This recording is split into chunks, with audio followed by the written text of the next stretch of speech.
인생은 공간이에요. 이런 컵과 같은 공간이어서 뭘로 채우느냐, 뭐를 마실 건가에 따라서 우리의 영혼육이 달라지게 되어 있습니다.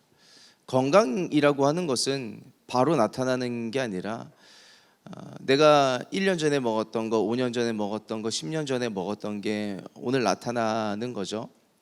외형적으로도 내부적으로도. 영적인 것도 마찬가지입니다. 분간 없이 다 마시고 다 받아들이고 다 내 걸로 만들다가 산으로 가요, 인생이. 여러분이 카페에 가서 커피를 시켰습니다. 여기 뭐가 하나 빠졌네. 벌레든 이물질이든 빠졌어요. 그거를 그냥 드시겠어요? 버리고 새 거를 달라고 하든가 그렇게 얘기를 해야 되잖아요.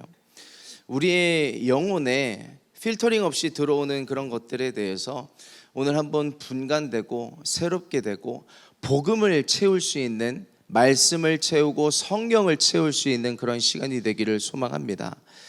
알고리즘이 뭔지 아시죠? 어떤 소셜미디어에서 내가 보는 거, 검색한 거, 어떤 즐겨 찾는 것들을 AI식으로 이제 데이터베이스를 기반으로 해서 이거 보시죠, 이거 사시죠 하면서 이제 추천을 해줍니다. 그 알고리즘이. 여기서 유튜브 안 보는 사람은 없을 거라고 생각을 합니다. 저도 유튜브를 즐겨 사용을 하는데 저는 이제 유튜브 프리미엄을 써요. 많이들 쓰실 거라고 생각을 하는데 광고가 귀찮잖아요. 그래서 그거를 광고 없이 보기 위해서 유튜브 프리미엄을 쓰는데 제 자녀들과 그 계정을 이제 공유를 합니다. 왜 그러냐면은 자녀들이 광고 봐도 상관없는데 쓸데없는 광고들이 좀 있더라고요. 그래서 광고를 안 보는 게 좋겠다 싶어서 제 아이디를, 이제 아이들은 보통 이제 TV로 유튜브를 많이 보니까 그 계정을 거기다 넣어놨습니다. 그런데 이제 그 알고리즘이 섞이기 시작하는 거예요. 저는 뭐라 해야 될까, 말씀만 보고 찬양만 그러진 않아요.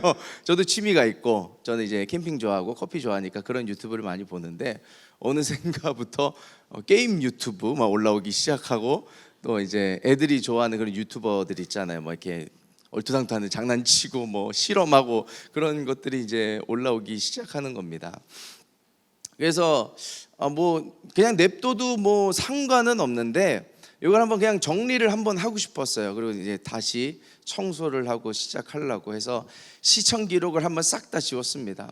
그러고 나면 보통 그래도 구독한 게 있고 그 사람이 봤던 그 계정에 연동된 밑에 깔린 데이터베이스가 있을 거 아니에요. 전에는 그래도 몇 개를 이렇게 추천해서 띄워줬던 게 있었는데 이번에는 참 희한하게 이상한 문구가 하나 딱 뜨더라고요. 유튜브에 시청 기록을 지우고 들어갔는데 당신이 뭘 좋아하는지 모르겠으니까 검색어를 입력해 주세요라고 딱 뜨더라고요. 잘못된 건가 하고서 제가 어플을 몇 번이나 껐다 켜봤는데도 그런 문구가 뜨더라고요. 이게 알고도 모르는 척 하는 건지는 모르겠지만 알고리즘한 게 그렇지, 한번 청소를 해주면은 이게 뭘 좋아하는지 모르니까 뭘 추천해 줘야 될지 모를 수도 있겠구나라는 생각을 해봅니다. 여러분, 우리가 신앙생활을 하면서 컨퓨즈 되는 이유가 뭐예요? 신앙생활, 교회에 오면 교회의 이야기를 듣습니다. 말씀을 들어요. 하나님의 나라에 관한 이야기를 듣습니다. 근데 세상에 살면서 세상의 이야기를 듣잖아요. 이렇게 해야 성공하고 뭘 해야 되고 저걸 해야 되고 뭐를 따야 되고 어딜 들어가야 되고 그런 이야기를 들으면서 내 인생이 뭐에 의해서 좌지우지 될 것인가가 참 헷갈립니다. 그게 우리가 믿음 생활을 하면 차라리 세상에 푹 빠져 있으면 세상 사람들 다 가는 대로 쓸려가겠는데, 나도 따라가겠는데, 근데 믿음 생활을 하고 있다 보니까 들은 건 또 있어요. 거기서 갈팡질팡하게 되는 그런 부분들이 있는 것 같습니다. 여러분들의 알고리즘은 어때요? 유튜브 같은 건 관심 없고 여러분들의 영적인 알고리즘은 어떠신가요? 내 생각과 내 생각을 넘어서 그 뒤에 있는 영역들, 내 영적인 에리어에 차고 있는 생각들, 내게 가장 영향을 주는 것들이 말씀인지 성령인지 아니면 세상의 것들인지 오늘 한번 분별하고 분간하고 필터링할 수 있는 시간이 되기를 축복합니다. 사실은 영적인 것도 한번 그렇게 다 포맷을 해버리고 새로 시작하면 좋겠어요. 물론 우리가 새로 회개도 하면 새로운 기회를 얻는다고 하지만 사실 영적인 세계는 이렇게 이분법적으로 뭐가 되지가 않아요. 이거 아니면 저거가 안 되고 줄다리기와 똑같아요. 내가 끌고 오면 끌려오는 거고 끌려가면 끌려가는 겁니다. 그렇게 갈팡질팡하면서 이기고 지고 결국 최후 승리는 정해져 있지만, 여러분, 그래서 우리가 완벽하게 나는 복음에 푹 빠져서 살 거야, 나는 그렇게 살리라, 물론 좋지만 그런 싸워가야 하는 영역들이 있어요. 그리고 싸워야 한다는 생각을 갖는 것으로 시작하는 것도 너무 중요하고요. 그래서 내가 너무 세상적인 것에 영향을 받고 있었구나라는 사실을 한번 자각하고 복음과 말씀과 하나님의 생각으로 오늘 우리의 심령을 채울 수 있는 시간이 되기를 축복합니다. 창세기를 보면요, 오늘 두 가지 케이스 스터디를 들 건데 롯의 이야기가 먼저 나오죠. 18장 19장 넘어가면서 아브라함의 조카입니다. 롯이 살던 곳이 소돔과 고모라였어요. 롯이 잘 살고 있는데 하나님이 보내신 천사가 롯의 집을 방문한 겁니다. 그런데 소돔 사람들이, 고모라 사람들이 그걸 본 거예요. 그 장면을 목격합니다. 소돔과 고모라를 하나님께서 한번 심판하시려고 했었는데 그 이유 중에 가장 큰 이유가, 가장 큰 죄악이 뭐냐면 동성애, 그런 음란들. 그래서 어떤 남자들이 들어갔는데 패션도 다르네, 다른 말을 할 것 같네, 취향도 다를 것 같네, 색다를 것 같아, 한번 건드려 보고 싶은 거예요. 그래서 소돔과 고모라 사람들이 찾아가서 문을 두드립니다. 당신 집에 들어간 사람 내놓으라고. 그런데 롯의 반응이 희한해요. 나와서 얘기한다는 것이, 내게 남자를 경험해 보지 못한 딸 2명이 있는데 그 딸들을 내어줄 테니 차라리 그 딸들을 데리고 가고 내게 온 손님들은 냅두라는 이야기를 합니다. 여러분, 그게 말이 된다고 생각하세요? 어쩜 아빠가 돼서 그럴 수 있을까라고 생각할 수 있겠지만요, 소돔과 고모라에 너무 오래 산 거예요. 소돔 사람들이랑 이야기하면서 고모라 사람들이랑 밥 먹으면서 그 가치관이 들어와 버린 겁니다. 그렇게 생각하고 그렇게 말하고 그렇게 행동하는 삶을 살게 됐던 것이죠. 유다가 있습니다. 창세기 38장에 보면 유다의 이야기가 나오죠. 야곱의 12아들 중에 넷째입니다. 유다에게 아들 3명이 있었어요. 첫째 아들에게 며느리가 들어옵니다. 다말이죠. 첫째 아들이 죽었어요. 아들 없이. 그럼 그때 문화에서는 이제 둘째가 형수님을 이제 이어받는 겁니다. 그러면서 이제 자녀를 낳고 해야 되는데, 둘째가 봤을 때 이제 형수님이 임신을 해버리면 내 모든 자산이 그런 방법으로 이제 형의 아내에게 계승이 되는 거예요. 그거를 원치 않았습니다. 그래서 다른 방법을 사용하다 하나님 보시기에 악함으로 죽게 되었죠. 셋째는 아직 어렸어요. 이러다가 내 아들 다 죽겠다 싶어서 이제 유다는 며느리 다말을 친정집에 보내는 겁니다. 그러고 나서 시간이 흘러서 유다가 그쯤으로 가게 될 때가 있었어요. 그런 소식을 듣고 다말이 창녀로 변장을 합니다. 그리고 시아버지와 관계를 맺고 쌍둥이를 낳게 됩니다. 물론 그런 죄와 실수마저도 하나님께서 합력하여 선을 이루시는 건 너무나 감사한 이야기지만 어떻게 그게 도대체 가능하냐고요. 유다에게서, 하나님의 백성, 선택받은 선민, 아브라함의 직계 후손이라고 할 수 있는 그 유다가 도대체 어떻게 그런 생각을 하고 그런 행동을 할 수가 있느냐는 말입니다. 유다가 물들어 버린 거예요. 창세기 38장 1절에서 2절 말씀입니다. 우리 같이 읽겠습니다. 다 같이. 그 후에 유다가 자기 형제들로부터 떠나 내려가서 아둘람 사람 히라와 가까이 하니라. 유다가 거기서 가나안 사람 수아라 하는 자의 딸을 보고 그를 데리고 동침하니. 이 사건이 있기 전에 먼저는 아버지 야곱이 자기 가문을 데리고 세겜에 살았어요. 원래 그러면 안 됐거든요. 베델로 내려가서 살았어야 됐어요. 하나님과 약속한 곳, 하나님의 약속이 있는 땅에 들어가서 살았어야 됐는데 그 약속을 어기고 자기가 좋아 보이는 이방 땅에 10년을 넘게 삽니다. 그러면서 자녀들을 다 베려버린 거예요. 유다는 지금 이 38장 보세요. 아둘람 사람 히라와 가까이 하면서, 그리고 자녀들을 누구를 통해서 낳냐면 이방 여인, 가나안 사람 수아라 하는 자의 딸을 통해서 자녀들을 낳게 됩니다. 이방 여인을 통해서 자녀를 낳게 되는 거예요. 뭐예요? 유다가 세겜화된 거예요. 세속화된 거예요. 그러면서 하나님의 자녀로서의 가치관, 세계관은 무너져버리고 빼앗겨버리고 잃어버리고 자기가 원하는 대로 살아가는 겁니다. 똑같은 얘기를 왜 두 번이나 반복하는가? 이 유다의 이야기가, 세겜의 이야기가 그들만의 이야기로 끝날 것이 아니라 우리에게도 똑같이 일어날 수 있다는 것을 우리가 분별하고 구별하고 몰아내자는 거예요.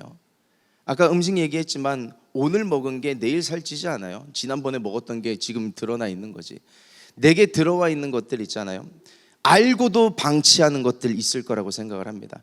내가 이게 하나님의 자녀로서는 해서는 안 되는 생각인데, 하나님의 자녀로서는 하면 안 되는 행동들인데 알고도 두는 것들이 있다고요. 근데 그런 것들을 자꾸 냅두다 보면 내 인생이 산으로 가요. 복음의 능력이 나타나려고 해도 자꾸 그거에 가로막히고 발목이 잡히게 되는 겁니다. 여러분, 오늘 알고도 모른 척하고 있었던 것이 있다면 오늘 성령의 불로 태워지고 복음의 능력이 우리의 삶 가운데 채워지는 시간이 되기를 예수님의 이름으로 축복합니다. 그래서 세상은요, 하나님의 자녀를 가만 냅두지 않아요. 자꾸 가스라이팅 하는 거예요. 복음의 능력대로 사는 것이, 하나님의 말씀대로 사는 것이 재미없지 않냐고, 멋이 없지 않냐고, 사람들 다 절로 가는데 너도 따라가야 되지 않겠냐고, 너 그러다 도태돼, 자꾸 가스라이팅 하는 거예요. 밴드맥 때 얼마나 많은 가스라이팅이 있었어요. 거봐, 교회 안 가도 네 인생 괜찮잖아, 온라인으로 예배 드려도 괜찮잖아. 얼마나 많은 가스라이팅이 있었어요. 마귀가 지금도 우리에게 가스라이팅 하는 건 뭐예요? 너의 모습을 봐, 너의 죄를 봐, 너의 실수를 봐. 하나님이 널 좋아하실 것 같아? 하나님께서 널 지지하실 것 같아? 하나님이 널 응원하실 것 같아? 문이 열릴 것 같아? 길이 열릴 것 같아? 기도가 응답될 것 같아? 기적, 하나님의 기이한 도심은 믿음이 좋은 사람들에게나 일어나는 거지 너에게는 일어나지 않을 거야. 그런 가스라이팅이 계속해서 흘러오고 내가 거기에 반응하다 보면 내 인생은 거기에 끌려가게 되는 거예요.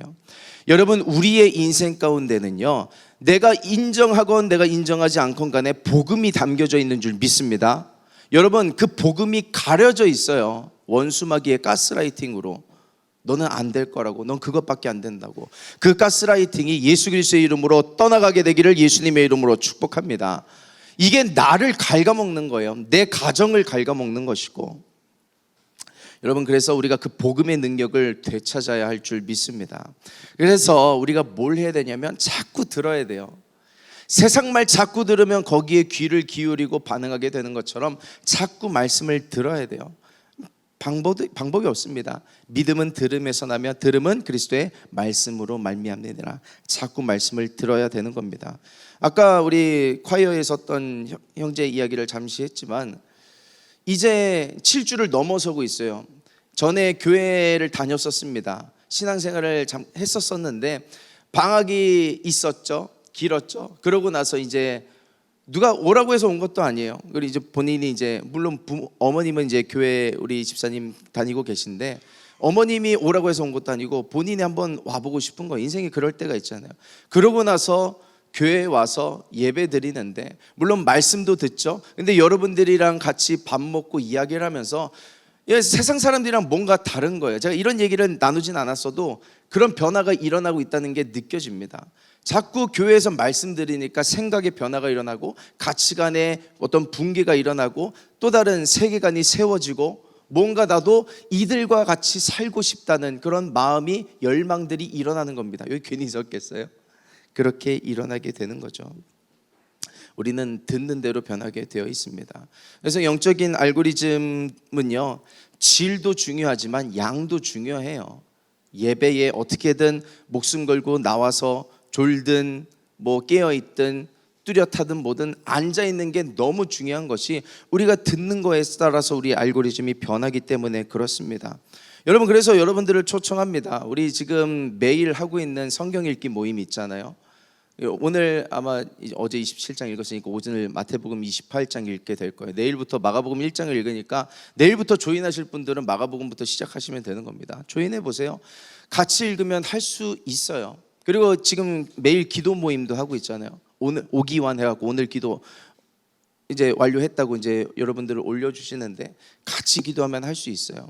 그리고 지난주에도 광고했던 것처럼 제자 훈련을 준비하고 있습니다. 이번 주 토요일에 오픈할 거예요. 10주 동안 시작할 거고 이번에는 조금 더 강하게 하려고 합니다. 그냥 어떤 표면적인 제자 훈련이 아니라 제자가 될 수 있는 훈련을 할 거예요. 그래서 숙제도 할 거고요, 말씀 암송도 할 거고요, 나가서 전도도 할 거고요. 물론 전도는 우리 다 같이 또 해야겠지만 예습도 하고 출석도 철저하게 하면서 그런 제자로서의 우리의 크리스찬의 색깔을 좀 분명하게 하려는 그런 일들을 준비하고 있습니다. 그래서 많이 그런 것들에 동참해 보세요. 어떤 분들은 그렇게 생각할 수 있어요. 나는 아직 그렇게 성경 읽기 할 정도는 아닌 것 같아. 오늘 이렇게 매일 하는 기도 모임에 들어갈 정도는 아닌 것 같아. 제자 훈련 할 정도는 아닌 것 같아. 그럼 그 자체가 가스라이팅이에요. 내게서 나오는 생각일 수도 있지만 원수마귀에게 속는 겁니다. 여러분, 그래서 우리가 오늘 예배를 드리면서 하나님의 말씀을 받아들이고 그 하나님의 말씀에 반응하고 순종까지 나아가서 연결시킬 수 있는 MIG 여러분들이 되기를 예수님의 이름으로 부탁드립니다. 우리 오늘 로마서 1장 16절의 말씀을 읽으셨는데 우리 16절 말씀을 한 번 더 합독해 볼게요. 다 같이. 내가 복음을 부끄러워하지 아니하노니 이 복음은 모든 믿는 자에게 구원을 주시는 하나님의 능력이 됨이라. 먼저는 유대인에게요 그리고 헬라인에게로다. 아멘. 바울의 이야기예요. 내가 복음을 부끄러워하지 아니하노니. 우리가 지난번에 성경 컨퍼런스를 진행하면서 많은 말씀을 들었습니다. 하나님 나라에 대해서, 천국에 대해서도 듣고 어떤 비전에 대해서도 듣고 순종에 대해서도 들었는데 그 많은 이야기가 깔때기처럼 해서 하나로 똑 떨어진다면 그 단어를 전도라고 표현할 수 있을 거예요. 왜 그 강사 목사님을 보내셨는가? 왜 그 목사님이어야만 했는가? 그분이 알고 있는 인포메이션을 전하러 오신 게 아니라 그분에게 지금 하나님께서 역사하시고 있는 일들을 우리에게 전하시기 위해서 그 강사 목사님을 세우셨던 거예요. 지금 그 강사 목사님에게 일하고 계신 일들이 전도이기 때문에 지금 목사님은 전도의 흐름을 타고 계신 것이고 그 전도의 흐름을 우리에게 전해주기 위해서 오신 겁니다. 그럴 때가 있잖아요. 신앙생활 하다 보면 하나님께서 어떤 흐름을 타게 하실 때가 있습니다. 구제하게 하실 때가 있고 사랑하게 하실 때가 있고 봉사하게 하실 때가 있고 여러 가지 흐름이 있는데 지금 전도하는 그런 흐름으로 하나님께서 이끌어 주신 거예요. 여러분, 그래서 우리가 그 목사님을 만나고 메시지를 들었다면 우리도 그 흐름을 타야 될 줄 믿습니다. 교회에서 예배에서 메시지가 떨어질 때 그 흐름에 편승할 줄 알아야 돼요. 따라갈 줄 알아야 돼요. 교회는 전도하라고 이야기를 하는데 나는 천상천하 유아독전 독고다이로 갈 거야. 내가 하고 싶은 묵상하고 하고 싶은 신앙생활 할 거야. 물론 나쁜 건 아니죠. 다 하나님 안에 한 방법이고 다 틀린 거는 없으니까. 그런데 하나님 이유가 있는 거예요. 그렇게 편승해서 같이 하라고 하시는 데는 이유가 있는 겁니다. 여러분, 우리 전도합시다. 아멘. 전도하라고 하나님께서 너무나 명확하게 사인을 주신 거예요. 그래서 저도 그 부분에 대해서 아멘하고 순종한 부분들이 있는데 같이 합시다. 그래서 제가 했던 전도의 이야기들을 말씀드리면 제가 있으면 여러분들도 하실 수 있을 거라고 생각을 해요. 저는 어렸을 때부터 전도 훈련을 교회에서 많이 받았었습니다. 주일에 예배 끝나면 저는 지방에서 살았어서 시내라는 말을 쓰는데, 시내가 뭔지 아세요? 번화가. 시내에 예배 끝나고 나가면은 거기서 이제 플래시몹도 하고 율동하면서 이제 전도하는 거예요. 교회랑 가까운 곳이어서 뭐 아는 사람들이 많이 있기도 하고 그런데 이제 전도하기도 하고요. 뭐 이제 아웃리치를 많이 나갔어요. 국내 아웃리치도 많이 나가고 해외 아웃리치도 많이 나가고. 저희는 이제 제주도도 많이 갔는데 제 첫 축구 전도가 제주도에서였어요. 전도지를 들고 뭐 제주도까지 가서 본교회 전도지를 늘 거는 아니니까 베이스 캠프로 삼았던 교회 전도지를 들고 가서 아파트 우체통에 이제 하나씩 넣으면서 다니는데 그것도 떨리는 거예요. 왜냐면 누가 와서 뭐라고 할까봐, 볼까봐 좀 두려웠는데 그런 것들이 전도도 하다 보면 근력이 생기더라고요. 그렇게 하는 전도들, 또 슈퍼맨 탈 쓰고 옷 입고 곰 같은 거 옷 입고 초등학교 앞에 나가서 애들 전도하는 거예요. 우리가 어느 날 내일 뭐 한 2시에 어디서 모여서 뭐 축제 같은 걸 할 건데 한번 와봐, 우리 선물도 주고 맛있는 거 먹고 이렇게 하자, 그런 전도도 하고. 우리 담임 목사님은 버스 전도를 많이 하셨다고 하는데 저는 버스 정류장 전도를 많이 했습니다. 버스 정류장에 계신 분들은 못 움직이잖아요. 목적이 뚜렷하잖아요. 앉아 있잖아요. 그래서 안녕하세요, 저 어디서 온 누군데요, 제 얘기 한번 들어봐 주시겠어요? 이렇게 전도하고. 가게에 계신 분들은 저희가 이제 전도지만 드리고 많이 나왔던 게 장사를 하셔야 되니까 오래 시간을 붙들고 있을 수가 없어요. 그래서 그런 분들은 이제 인사만 드리고 나오고 버스 정류장 전도를 많이 했었습니다. 그러면서 복음 전하고 어떤 할머니랑 했던 대화들도 잊혀지지 않고, 그리고 우리가 시골에 가서 전도도 많이 했는데 젊은이들이 많이 빠져나갔잖아요. 고령자분들만 많이 계신데 그분들은 이제 곧 이제 이 세상을 떠나실 분들. 근데 복음을 모르고 떠나신다면 구원을 못 받으시잖아요. 그래서 그런 분들에게 가서 염색해 드리는 거예요. 염색해 드리면서 할머니 요즘 건강은 좀 어떠세요 하면서 염색 섬겨 드리고 봉사하면서 복음 전하고, 그런 분들은 지역 교회랑 연결시켜 드리는 그런 일들을 많이 했었습니다. 전도하다 보면 기뻐요. 전도하다 보면 내가 살아있는 것을 느끼고요. 복음을 전하다 보면 내가 이것을 위해서 부르심을 받았다는 것을 다시 한번 자각하게 됩니다. 근데 그게 목사여서만, 사역자여서만 그렇게 살아가는 사명이 있는 게 아니라 저와 여러분 모두에게 그런 사명이 있고 누구나 할 수 있다는 거예요. 제가 자꾸 뭐 사골 같아서 이제 얘기 안 하려고 하는데 또 한 번 할 수밖에 없는 게, 그 지난주에 우리 전도 나갔을 때 한 자매가, 모르는 분들도 계실 거예요, 한 자매가 전도지를 받고 너무 감동이 된 거예요. 힘이 된 거예요. 위로를 받은 거예요. 교회를 다니는 한 자매인데, 그래서 비타오백을 사들고 이제 그날이었나 교회로 왔었죠. 여러분 교회에서, 공동체에서 전도를 하는 모습을 보고 제가 너무 위로를 받았다고. 그 다음 주에는 편지를 써서 놓고 갔는데 어제 만났어요. 지난주에는 편지를 써주고 갔는데 어제 다시 찾아왔더라고요. 저랑 마주쳤어요, 오피스에서. 너무 반가워서 이름 받고 전화번호 받고. 섬기는 교회는 있으니까 우리 교회로 나오라는 얘기를 하려는 건 아니고 저도 선물을 좀 하고 싶어서, 그래서 그 자매랑 이런저런 얘기를 하는데 그런 얘기를 하더라고요. 20살이고 저도 이제 고등부 교사로 섬기고 있는데 전도라는 거를 나도 하고 싶어도 막상 엄두를 내려고 하면 너무 부끄럽기도 하고 잘 선뜻 발도 말도 안 떨어지는데, 청년분들이 하는 걸 보면서 제가 큰 도전을 받았다고, 힘을 받고 위로를 받았다는 이야기를 합니다. 여러분, 전도는 목사만 하는 건가요? 전도사만 하는 건가요? 권사님들, 장로님들만 하는 건가요?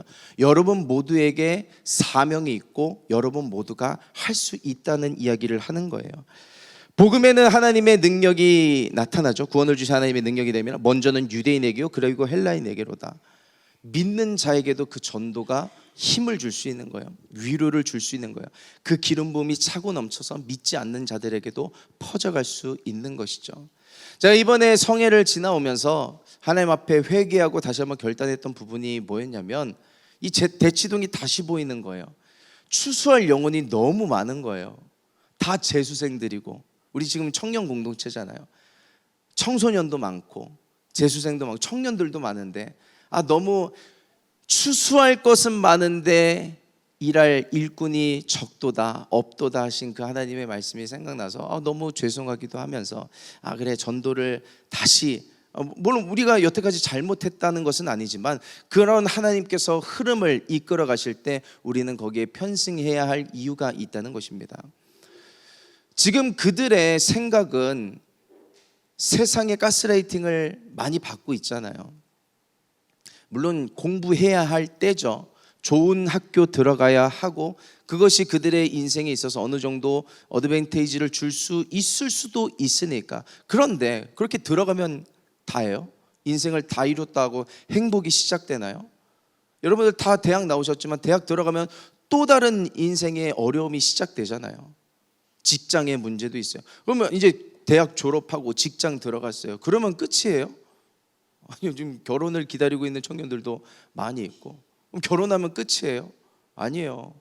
자녀들 양육 문제도 있고 교육 문제도 있고 나이가 들면 들수록 계속해서 반복되는 문제들이 터져 나오는데 우리가 그 잠깐의 목마름과 갈증을 해결하면서 살아가는 것이 바둥바둥 살아가는 것이 우리의 인생이 아니라 복음의 능력으로 평강을 누리는 것이 우리가 크리스찬으로서 살 수 있는 특권인데 그거를 우리만 누려서는 안 되잖아요. 그거를 대치동 가운데 나가서 참된 소망이 여기 있다고 그들이 듣든 못 듣든 우리는 씨를 뿌리는 거고 거두는 분은 하나님이라고 하셨으니까 우리는 거기에 순종해야 될 줄 믿습니다. 그래서 우리 같이 나가서 전도합시다. 방법, 우리 이따가 테이블 때 제가 2번 질문에 그걸 드렸어요. 우리가 어떤 방법으로 전도할 수 있을까? 전도 용품은 뭘 할 수 있을까? 한번 얘기해 보자는 그런 질문을 드렸어요. 저희가 2020년에 영국으로 선교를 갔을 때 거기 길거리에서 찬양도 하고 플래시몹도 하고 드라마도 하면서 우리가 어떤 전도 방법을 사용했냐면, 물론 영어로 된 사형리도 들고 나갔지만 여러분들 기억하세요? 편지 써서 나간 거 기억하세요? 누가 받을진 모르겠지만 하나님 당신을 사랑하시고 뭐 이러 갖고 편지를 써서 내가 하나님의 감동을 주신 이에게 다가가서 그 편지를 전하는 그런 사역들, 전도들도 했어요. 근데 그게 뭐 아웃리치에서만 할 수 있는 게 아니라고 생각을 해요. 우리가 무기명으로 적는 거야. 저는 셀리인데요, 저는 신디인데요, 저는 피터인데요 하면서 하나님 여러분 사랑하세요. 힘주기를 원하세요. 공부하느라 힘들죠. 힘내세요. 우리의 인생이 공부가 다가 아니에요. 여러분들 하고 싶은 말을 담아서 편지를 한 100통 쓰면 힘들잖아요. 한 통이라도 제대로 써서 전달한다면 그 한 사람이 힘을 얻을 수 있지 않겠어요? 못 얻으면 또 어때요? 버려지면 어때요? 바울이 복음을 위해서 매도 맞았는데 그렇게 살면 어때요? 그렇게 해보면 어때요? 그런 거룩한 낭비를 해보면 어때요? 어떤 예전에 한 사람은 노방전도가 의미 없다라고 생각을 했던 이가 있었어요. 제가 기억을 하는데 물론 일리가 있죠. 왜냐하면 받고 버리는 비율로 따지면 그런 비율도 많으니까. 근데 하나님 나라 일들은 그렇게 되는 게 아니거든요. 여러분, 그래서 우리가 어떤 방법이든 어떤 수단이든 다 좋습니다. 뭐라도 합시다. 우리가 할 수 있는 일들에 대해서 최선을 다하면서 우리가 나가서 복음을 전할 수 있는 살아있는 그런 살아있는 하나님의 쓰임받는 그리스도인이 되기를 예수님의 이름으로 축복합니다. 그래서 오픈할 거예요, 콜할 거예요, 우리 전도하자고, 이런 방법으로 언제 모이자고 나가자고 하면은 많이 모여주세요. 우리가 지난번에도 주일에 나가서 전도할 때 여러분들 얼굴이 너무 밝더라고요. 그 짧게라도 이렇게 전도하는 모습들을 보는데 전도하면 그 기쁨이 있잖아요. 그거를 많이 누리시게 되기를 축복합니다. 우리 이어서 17절 말씀 우리 같이 읽어보도록 하겠습니다. 다 같이. 복음에는 하나님의 의가 나타나서 믿음으로 믿음에 이르게 하나니 기록된 바 오직 의인은 믿음으로 말미암아 살리람과 같으니라. 아멘. 복음에는 하나님의 의가 나타난대요. 이게 무슨 말이냐면 결국은 드러나게 되어 있다는 이야기입니다. 이번 주 중에 좀 안타까운 소식이 들려왔습니다. 물론 전부터 그런 소식은 있어 왔어요. 또 최근에도 어떤 해외의 이름만 대면 다 알만한 교회의 목회자들, 찬양 인도자들의 어떤 성추문들, 여러 가지 아픈 소식들, 그리고 국내에서도 그런 선교팀, 찬양팀에 대한 그런 이슈들이 있었는데 우리가 참 사랑하고 아끼는 어떤 한 선교단체의 대표되는 선교사님이, 목사님이 그런 안타까운 뭐 불륜이라든지 여러 가지 아쉬운 실수인지 죄인지 모를 그런 일들을 하셨다는 소식을 저도 금요 기도회를 하면서 청년에게 들었어요. 그래서 저도 유튜브 찾아보고 뭐가 어디까지가 팩트인가를 들으면서 참 마음이 너무 안타깝더라고요. 복음에는 하나님의 의가 나타난다고 하는데 이 의가 공의입니다. 복음대로 살지 못하는 자들에 대해서 하나님이 공의로운 분이셔서 저는 그렇게 생각을 해요. 이게 하나님께서 드러내셨을 수도 있지만 그렇지 않을 수도 있다고 생각하는 게 뭐냐면 하나님은 용서해 주시는 분이시거든요. 아마 사인을 많이 주셨을 거예요. 그분에게 스탑할 수 있도록, 멈출 수 있도록.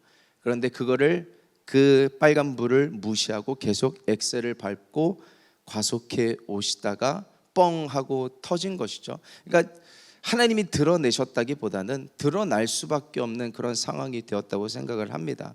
그러면서 그 청년들 모임 안에서 나왔던 질문이 우리가 이거를 어떻게 바라봐야 하냐는 것이었습니다. 여러분은 어떻게 생각하세요? 오성훈 목사가 불륜을 저지르고 어디 가서 뭘 하고 저걸 하고 어떻게 생각하세요? 저는 그렇게 생각해요. 한 어떤 공동체의 대표로 있는, 그리고 많은 곳에서 설교를 하고 복음을 전하는 분으로서의 영적인 책임감이 있는데, 그런 책임을 다하지 못하는 것에 대해서는 아쉬움은 있을 수 있지만 그 누가 우리 중에 그 누가 그에 대해서 손가락질을 할 수 있겠어요? 죄는 미워하되 사람은 미워하면 안 되는데,